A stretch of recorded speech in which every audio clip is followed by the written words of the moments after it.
about most brands, they look to build relationships with their customers. They want those relationships to last beyond the next purchase or the next transaction. It's like, how do you bring customers back into your portfolio? How do you make sure your brand is in the consideration set? Over the past 3 to 5 years, we've focused on metrics, and metrics have been indispensable to helping brand advertisers drive accountability, drive transparency, and drive clarity. However, those metrics have also made it easier to focus on short-term outcomes.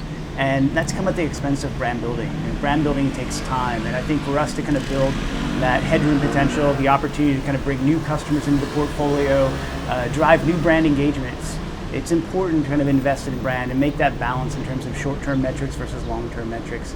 The biggest gap that a lot of brands see today is they need to continue to nurture that upper funnel. It's not just about that last click, that last conversion, and getting a customer once they're already in the store. It's about ensuring that your brand is in the consideration set. So before they go to the store, before they go to your website, before they engage at an automotive dealer or a bank or a financial institution, you want to make sure that your brand has that awareness. You want to make sure that your brand has that permissibility. And there's a big opportunity, I think, for advertisers to think about the balance between short-term metrics and long-term metrics that help make them a sustainable business over time.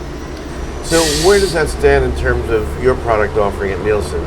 Yeah, so at Nielsen, we've been working in the kind of brand equity kind of measurement space for probably the last 5 to 10 years. Really started with more of our durables clients, where they realized that they need to balance the trade-off between short-term incentives to drive sales and the long-term equity building. If you think about an automotive industry, you look at the US population, the average purchase cycle for a new car is once every 5 years.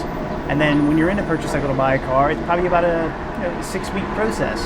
And so an average customer today in the US for automotive, only 2% of the population is actively looking to make a purchase right now. And so a lot of the advertising, a lot of the media in the automotive space was really focused about making sure your brand, your badge, your nameplate was in the consideration set when customers went to enter the purchase cycle. What we've seen is a lot of the research we've done around that space, understanding the role that video and long-form advertising plays in driving long-term equity and long-term brand building. We've started to extend that into other industries, other verticals.